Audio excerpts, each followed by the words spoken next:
Assalomu alaykum hurmatli Janubiy Koreyaga ketadigan talabalar va yurtdoshlar.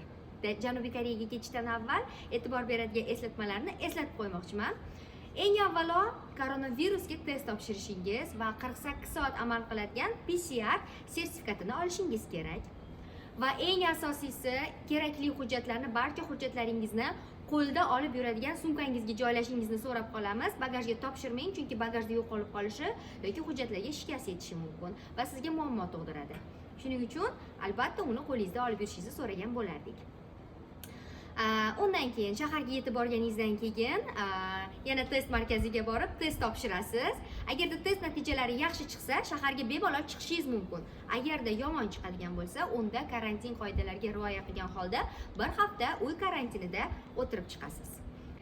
Karantin qoidalariga amal qilmaydigan talabalarimizga qamoq jazosi yokida katta miqdorda jarima solinishi ehtimoli bor. Shuning uchun albatta karantin qoidalariga rioya qiling.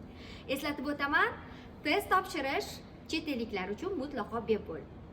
Hurmat bilan Sitora Alimjonova va O'z International kompaniyasi.